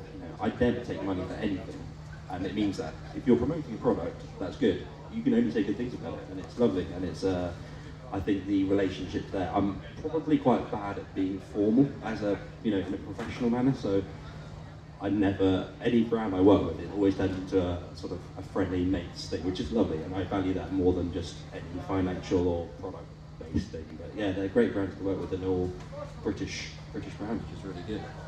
Yeah, I was going to say, we always have a good laugh with Chris, don't we? Chris, the whole team, and of course Lauren at Aquarius, Will covers, all the other guys. Yeah, just a lovely bunch of people. They pop up at most of the shows, and we have phone calls in the week, stuff like that. Yeah, really good bunch. And like you say, it works. People, you're camping on the stand, you've got your stuff out, people can look around it, and it just works, doesn't it? It does. It's funny. People say to me, "Isn't that is that bolted down? Is that locked down?" Usually, I have the doors open, the windows open, my camera's just tucked away a little bit, and it's nice. These shows have a great sort of relaxing feeling. Just nice to just let people want to go and sit in Boris and go, look, it's really small in here. I'm not going to build one of these anymore. They are quite it's a lovely. This show especially is like a lovely feeling, and it's nice. It's very trustworthy. It's nice to let people see Boris and have it open the whole time and enjoy it really. Yeah. Well, Jack, thank you ever so much for coming on the podcast. Thank you for your time. If people want to follow you and see what you're up to, and Boris, of course, where can they do that? On Instagram and YouTube, I'm Boris the Defender, and I apologise for the lack of posting and the quality when you actually watch it, so I do apologise for that. I don't think you've got anything to apologise for. Have you seen our productions on YouTube? And also, I did say to Jack, I messaged him a couple of days ago and asked if he'd like to come on the podcast, and obviously your background in filmmaking, audio, you've got the expertise. I did say, prepare to cringe when you see the production qualities on the podcast, so thanks for putting up with us. No problem at all. It's all about the story of you guys. I've been following it ever since. I think me and Steve spoke about the podcast before you actually started, and I was amazed to see it. I'm so impressed how your first one was like your 10th, and I'm really enjoying listening to it. It's absolutely fantastic. It's more about the stories anyway than the tech, isn't it? We hope so. Thank you ever so much for coming on, Jack. Really good to see you. Round of applause, please, for Jack Watson and Boris the Defender. Right, to go first, give us a wave. I couldn't tell if you were rock, paper, scissoring to see who was going to go next or who was going to choose if he came last. I don't think we agreed that either, so... It's all set the an rules. incredible on-the-fly game of choosing who was going to come up next. For those listening at home, obviously, you won't... Oh, no, you will see the visuals. If you go on socials and YouTube, you'll see the quite impressive little stage setup we've got. I think it's fair to say that we did a last-minute order to some company to get some banners. I think, it's really up the professionalism. Yeah, I love it. It's great. I've been listening to the podcast for a little while now, and it's great to be involved. And I think the things that you've done on the podcast have been awesome to follow along too. And it's perfect when you're doing trips down to shows. I'll drop you guys on and listen to what waffle you've got to say this week. So it's been really great. And loving the podcast. Oh, thanks very much. Very kind of you to say. You've actually you've had a hand in my latest purchase actually, because it was you I was chatting to when we met at Chris's to go off to do the day at the smallest cog with Richard Hammond. We turned up on time. Everyone else was late, and we were chatting about Land Rovers as you do. And I said to Zach, I've got a real thing. I really want an early coil-sprung Land Rover. And sure enough, well, I'll let you pick up the story from there, but it ended up happening, didn't it?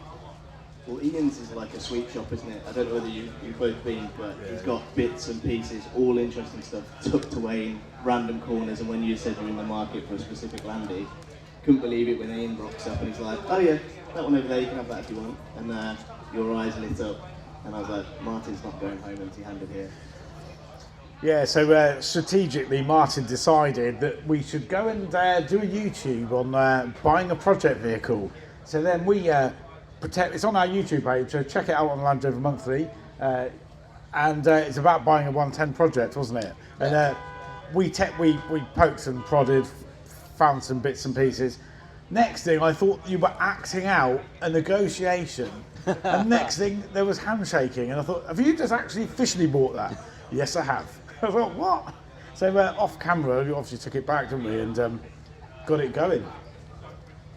Yeah, so I knew from that it was fake. It was fake, Zach. So when I saw it, it was pretty much dark by the time we got around the back of Ian's, and I just saw this absolutely algal B-Reg 110, and had a little poke over it, had a little look, had a chat with Ian, and I said I will come back in the daylight, have a look. But I knew driving home, I was like, I'm buying that car. Yeah, there's no question you were going home without that. I mean, it probably helped it being so dark you didn't see the extent of the mess at the back of it. But probably. There was no way you were going home empty-handed that day. If you could smell it through YouTube, you would have bought it. It was meant to be. But you've got a couple of projects on the go yourself, haven't you? Of course, you've got a Scout the Defender, which is your Instagram and your other socials. But you've also got a little 90, haven't you, which we don't see quite as much of. So tell us a bit about that. Yeah, the 90 was a bit of a shocking purchase, really. Yeah, it came out of the blue. I was in the market for TD5. I was desperate to do another conversion and learn a bit more about doing Land Rovers like myself. I obviously built the 110, but that had already got like a pretty good foundation to it. So I was in the market for a TD5, a 90 that I could really make my own and really learn about kind of the ins and outs of Land Rovers rather than just putting bits on. And this one came up, and I was like, right, let's go in for it, let's do it. And then found out a week later that we got a baby on the way, and I just bought a two-door, two-seater Land Rover, which probably wasn't the best timing, but it's been a great project. So it was a 90 hardtop TD5, and I've turned it, taken the roof off, doors off, turned it into a soft top kind of beach climber, which has been an absolute blast to kind of learn the ins and outs of it, and resprayed it myself in the gazebo on the driveway, which is amazing. Wouldn't necessarily recommend it, but it was a real good learning curve, and it's been wicked. So it's almost finished now. So going to put like a teak deck in the back, and then we're going to actually have it for our wedding and our friends' weddings. So it's going to be worked hard over the next few years at different weddings and events. So it's been great. That sounds really cool. We'll have to keep an eye on that. It's an increasingly popular style, and when it's done right, it looks so good. I've seen a couple of pictures. Is it still Cairns blue, or did you paint it? Yeah, still Cairns blue. There was a big debate as to whether I was going to maybe respray it. So I was maybe going to go for like Bahama Gold, something like that. But the panels were in such good condition, and it's actually a relatively rare colour, that I thought, well, let's just try and keep it. So I spoke to the guys at Paint and Paint, and they made me up a specific colour match to the Cairns blue. So I was able just to sand down and repaint the rear tub in kind of like a Cairns blue Raptor, which is really cool. Oh wow! So it's really durable. And then the back has just been resprayed in Cairns blue, so it's still got kind of a bit of patina to it, but I've managed to keep the Cairns blue, which I was really happy about. Bahama Gold maybe on the horizon. Yeah, I've been following that build actually on your YouTube, and like I said earlier, just like ourselves, doing something yourself really makes you appreciate and be more proud of it. Yeah. And the fact that you've taken what is essentially a farm spec 90 into a beach cruiser just shows the versatility of a Defender.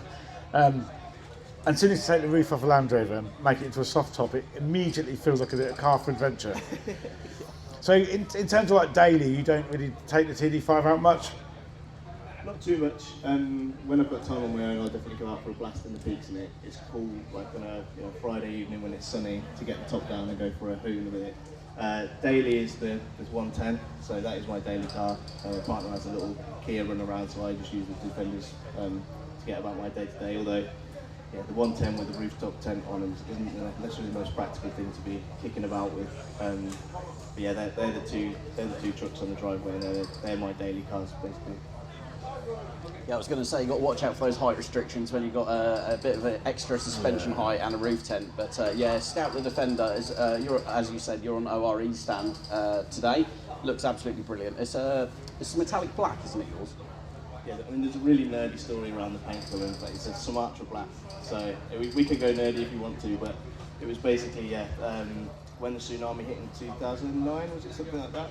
Land Rover used to get their Santorini paint made out there, and the factory was just destroyed, so they had to go somewhere random for a paint colour that was kind of similar to Santorini, so it's actually Sumatra black, so it's actually like a bluey black colour, so it was only produced in 2 years in a particular window. Okay. That some guy told me, if you look at my car actually, some of the panels are Santorini and some of the panels are Sumatra, because the body shop didn't necessarily realise that it was a slightly different shade when I replaced some of the panels. So yeah, there's a bit of a nerdy story for you in terms of paint colours. As somewhat of a Land Rover paint hue nerd, I feel like I've learned something today. I didn't know that. I know there is some interesting stories about different Land Rover paints. Around 2010, weirdly, like barley blue, there's a story behind that as well that you can look up. But yeah, I didn't know that, so thank you. What's next for you then? Obviously, you mentioned the terrible timing of buying your 90 and a little one coming along. Congratulations, of course. The 90s, oh yeah, you're going to use it for weddings. So, any adventures planned for Scout? So we had got like a big trip planned to go to Morocco in it, and then obviously again the little one came along, so we changed tacts. But he sleeps better in the rooftop tent than he does at home, genuinely. So when he was like a month old, we put him in his Moses basket in between the two of us in the rooftop tent, and we tried to keep going on as many adventures as possible, even though it's a bit challenging now he's come along. So we're going to go up to Scotland again. We've done the North Coast quite a few times, so we're going to do that again. My partner Fiona's family are up there. So we're going to go do the North Coast, somewhere there we're familiar with the little one, so we know kind of where to go, where not to go. So we're going to go up there kind of towards the end of the summer. And then maybe next year we'll venture into Europe with it and take the little man with us, hopefully, is the plan. Yeah, because the truck's all kitted out, ready to go now. There's no more work necessarily I want to do to it. I just want to go and use it more and more and learn more about the tweaks and changes that I want to make if I'm going on longer journeys. So that's the plan going into next year. Sounds great, and that's what a lot of people don't realise. When maybe if you're new to Land Rovers, you see all these kitted up Defenders and Discoveries as well. Anything for overland use, they sort of assume that you have to go out there and chuck the catalogue at it at once. But actually, the best way to do it is gradually learn what you need, add it when you need it. Spend money in the right places and just develop them as you go. I guess that's probably been the case for Scout. Yeah, definitely. So I've always had the kind of constraint in the fact that it is my daily car, so it needs to be usable. So I didn't ever want to go kind of full camper conversion in the back. So I've tried to kind of adapt and modify the truck as I've gone along to be like, all right, I need to use this on a day-to-day basis, but I also want a camping drawer that's permanently in the car. So on a Friday night, we leave all of our gear in it, we finish work at 5 o'clock, we can jump in the truck and go.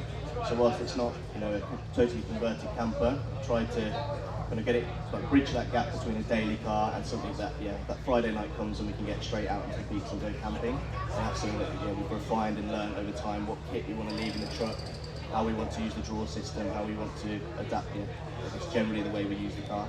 And I'm hoping that we'll learn more and more when we go into kind of Europe, tweak and change that setup even further, so that, it's going to become like the perfect vehicle for how we want to use it as a family.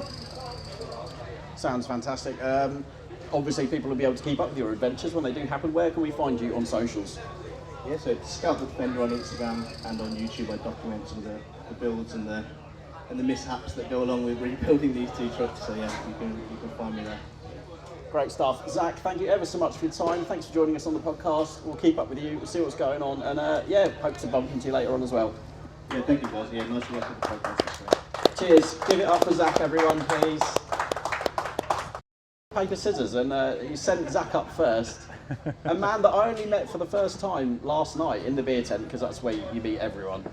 Someone who I've watched on YouTube quite a while, because you don't pull any punches. You don't cut out the drama when it comes to doing jobs on Land Rovers, do you?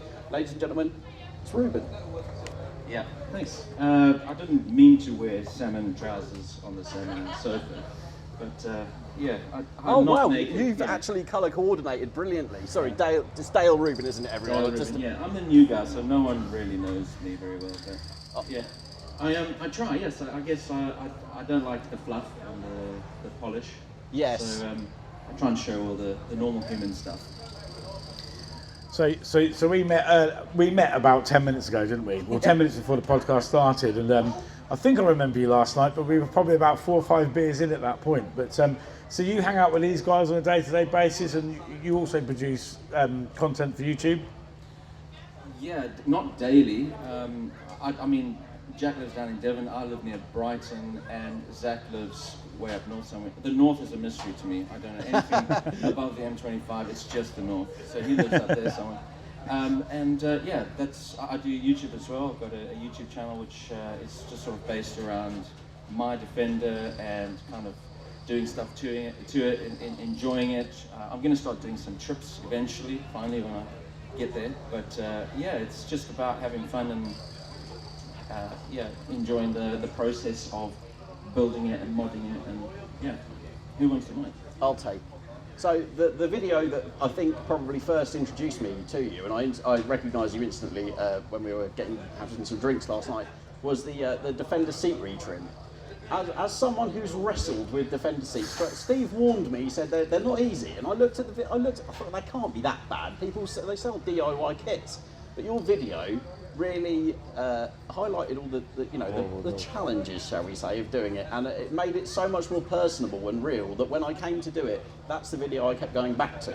So thank you, and I have successfully retrimmed both my Defender seats, but it was I came up against a lot of the same challenges you did. Oh, 100%. Yeah.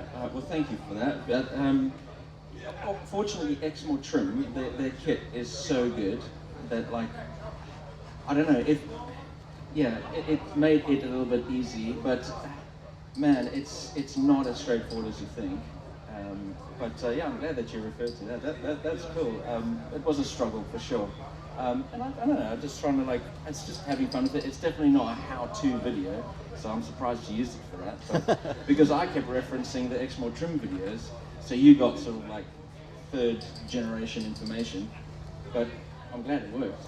Well, the thing is, we've had comments on our videos that we don't struggle enough. So I did watch the Exmoor Trim and the Britpart instructional videos on retrimming a seat, and because those guys are professional retrimmers, they just make it look like they could do it with their eyes shut.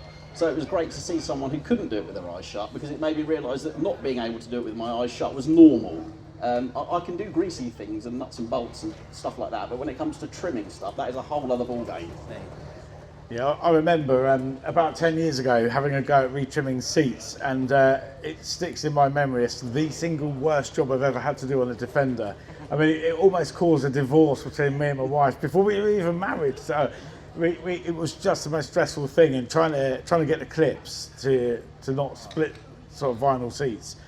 And the thing with the Defender seats is if they're at the stage in which I need retrimming, normally it's like the headrests are stuck in, and you end up chasing them around the workshop floor like you were, Martin. Sorry. Yeah, so the first, the Land Rover we've just spoken about, actually, with Zach, my 1985 110, the seats that came with it were original. They hadn't been fitted, they'd been stored for many years. The headrest was so corroded into the rest of the seat that I put 2 sets of mole grips on it, and I was hitting it with a hammer around my workshop floor to free it. It was that seized in. That was one of the many things that fought me, but thankfully the second one I did wasn't as bad. But yeah, it's one of those things, isn't it? But you only learn by doing. Have you had any other jobs on your Land Rover that you thought, this is I'm going to go inside, have a drink, and have a sit down for a while? Yeah, literally every job, pretty much. But I was going to say to you, if your seat retrim almost costs you a divorce, don't do your headliner. No. Oh, wow. Game over, yeah. I don't have the patience for that. that sent me over the edge. I mean, I tried to put it in on my own for about an hour and a half. I eventually just let it fall on me, and I just had a nap in the car with the roof liner on top of me, because I was raging inside. I wanted to rip it up until I Googled the price of a replacement headliner. Yeah. And that's the thing right there. So some of the trim pieces for Land Rovers now, one of the pieces of advice I'd actually give is, if you are actually rebuilding a Land Rover, do not throw a single thing away, because that bracket or that clip or that piece of trim that you think is junk actually is worth a lot more than you think. If anyone's got a lower dash for a 90, I'm or even a 110 because it will fit. But I need a lower dash, and trying to find a good one second hand because they're an absolute fortune, and you know, mine are kind of left outside, you know, and now I wish I hadn't because it has a value. But yeah, Land Rover is one of those vehicles that you take them to bits and they just spread across the workshop floor and just be organised. Are you restoring your Land Rover, or are you just simply improving it? Well, I've had a little go at both of those kind of things. I had a Series 3 last year, which I did a project on over 12 months as like a driveway restoration. So I bought it in a pretty good condition, but then like without getting into fabrication and respraying the whole thing, I added bits that I thought would bring it up into sort of like modernization a little bit, make it a bit more comfortable. So I restored a little bit. But I sold that off, and I currently am focusing on my 110 Defender, and I'm building it as like let's say like an overland rig, so I can take my family and we can go and do trips around Europe and explore a little bit. Yeah, the overland thing is actually becoming quite a common theme. So our last 3 or 4 guests have overland-inspired vehicles, and that is one of the beauties of Land Rovers. I mean, if you'd have wound the clock back 20 years ago, there would be only a handful of people doing this. You'd perhaps have a Karen X tent. Do you remember them? The Karen X tents on the back of your Land Rover. And now everyone seems to. Do you have a roof tent? I do. Yeah, so roof tents are like commonplace now, and part of that adventure. And I think lockdown probably, you know, COVID probably inspired lots of people to the staycation thing. And name me a better car. Don't say Land Cruiser. I wouldn't. No. But although we did look around one yesterday. But we did look around a nice. really interesting Land Cruiser just over there on the Escapade 4x4. Yeah, the troop carrier. What a thing that is. Yeah. You're obviously from South Africa, so the Land Cruiser is quite popular over there. Yes, and thank you for saying obvious, because like, I keep getting told that my accent has completely disappeared. But No. That's what happens when you marry an English school teacher. She beats it out of you. But yeah, so overlanding has been part of my sort of story for quite a while. I went through a phase, right, which has kind of become popular now, where everybody like sells everything and then they bugger off around the world. So my wife and I did that in 2012, 2013. We sold everything, bought a Discovery 1. Good choice. Very good choice. 3-door. And it was great. Put a roof tent on it, and we drove from her family's home in West Sussex to my home in South Africa. So we drove through Europe and down through the east coast of Africa. And so overlanding has been part of my sort of world for quite a while. And being a photographer is my day job. That's like I use that to kind of photograph a whole bunch of stuff along the way, and I worked with a couple of magazines. And so it's nice to see the overlanding scene like coming up, because it was so hard to find the right stuff to take on the trip, and there was no information. There was a couple of random forums, but now it's like, man, it's rich for the pickings if you want to do a trip. I was going to say, you don't have to look far around the Billing Off-Road show to see, you know, outfitters, companies that can sell you anything from a roof tent to storage boxes, cookers, fridges. I can't think of a better place to go than a Land Rover or an off-road event anywhere really. If you're looking to kit yours up for a bit of weekend adventure, something I've started the process of myself with my daily driver, my Freelander 2. I've been chatting with Chris. We've sorted out a roof tent this weekend, which I'm really excited about. I can't wait to get that on and try it. Now the front runner rack is in place, Steve. Finally, we got there. Yeah. Combined that with a bit of camping in the week, didn't we? We did an overnighter down by the river, same place we shot the Jack's Defender, funnily enough, when we did the photo shoot on that. But yeah, it's really, I guess when you start out, possibly slightly daunting, but as we said with Zach, the best way of doing it is to just go, do the camping, and then figure out what you need from there. So have you done any other sort of long distance stuff? Not a ton. I mean, I've done road trips and stuff through the US, but not in an overlanding kind of, should we say, bracket. But what you mentioned there is like, yes, it can seem super daunting when you're standing at the foot of the mountain and you're like, where do I start? But I think, like, in the simplest form, overlanding is like, it's just having a vehicle to take you into remote places and enjoy your surroundings. You don't need a lot to begin with. And that's actually how, like, my Africa trip, I had this dream of doing it, but it was impossible because of the budget requirements to do a around the world trip. until I met someone who said that they did it on a shoestring, and that kind of gave me a bit of permission to go, yeah, if you can do it, I can do it. So yeah, it's not as big a barrier to entry as you would expect. But yeah, I've got a trip down to the Pyrenees planned in end of July. So I want to do some of the, I think it's called the TET, the Trans-European Trail. Yeah. Yeah, so I've got some of that mapped out, and I'm going to drive to the Pyrenees. But yeah, in terms of what I've done since the Africa trip, not a lot. Life and kids and stuff got in the way. Yeah, I think what I've taken from this is a lot of people think they need big budgets, and you know, you can start with a Freelander 1 and Freelander 2, very, very capable, good cars for family, and you just need to stick a roof rack and think about storage solutions. I think being organised and not take too much. I think most people bog their vehicles down with far too much weight. I think we're guilty of that. My setup is a trailer with a rooftop tent on top of that, and because you've got the space, you seem to fill it with stuff that you don't actually need, so you're adding weight unnecessarily. So if I was to go to the Pyrenees now, I would probably put the tent back on the car and just take very limited stuff and just take the minimum. Look, I absolutely hate towing stuff, so I would never do that. I wouldn't even entertain the idea of a trailer. The thought of having to do a 3-point turn with a trailer is enough to make me sell the whole car.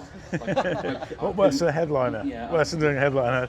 It probably like just puts the headliner in terms of anxiety. Like I would never tow anything. I think the only thing I would tow is probably a friend out of a ditch, and that's it.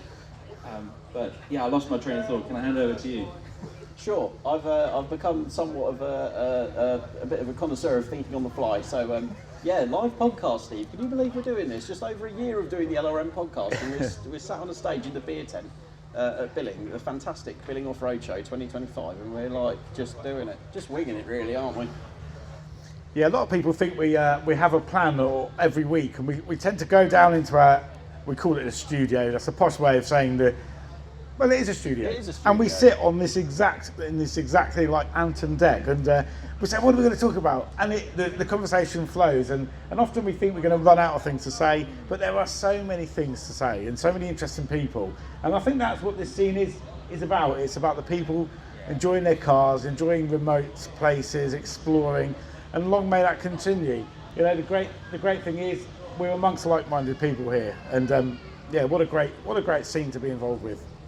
Yeah, it's the kindred spirit, right? Like we're all kind of like enjoy the same things, or think along the same lines. So yeah, this is my first ever show. I've never been to a show ever before. Like this is literally my very first 4x4 show, or Land Rover show. So I really enjoyed it. Yeah, I see Jack shaking his head there. He can't believe it. Genuinely. I must say, you did make a wise choice by getting a hotel overnight, because the dust is unrelenting. Why did you have to bring that up? I was trying to keep that on the down low. Everyone was expecting me to camp, and I just got my wires. No, I'm slightly shocked that you're actually not camping. So what? Do you want me to leave right now? Yeah. I'm sorry, Dale. I didn't mean to dub you in it. Like You dubbed me in, right? So Dale's perfect camping situation is book a Premier Inn. Premier Inn. Other hotels are available, but I think that is it for us. I think we've had some excellent guests on this podcast. It's been an absolute pleasure meeting new people. Likewise. Bringing the Salmon Sofa. A few people have come up to the Land Rover Monthly stand and said, what on earth is this about? There were about 5 people that understand what the Salmon Sofa is. And this is the infamous Salmon Sofa of the LRM podcast. So now that you've seen it, come and grab a selfie on there and hashtag save the Salmon Sofa. I don't know why we're saving it, because it's not going anywhere, but I don't know where he's gone, but we've got Greg in the room somewhere, and he's actually had a t-shirt made, LRM Save the Salmon Sofa. That is commitment. Yeah, Greg, just what an absolute legend. Before we do go though, Dale, we must tell people where they can find you on YouTube and social media. Oh, brilliant, thank you. It's just at Dale Rubin, R-E-U-B-I-N. It's supposed to be E-N, but my grandfather spelled it wrong on my birth certificate. Fantastic. So, yeah, so it's at Dale Rubin, and Instagram and YouTube. Great stuff, Dale. Thank you ever so much for joining us. I know it was a bit of a last minute thing, but no, we really appreciate you coming back and having a chat on the podcast. So yeah, I think there's nothing left to say except have a fantastic day, everyone, at the Billing Off-Road Show 2025. Thank you for listening, We'll see you all soon.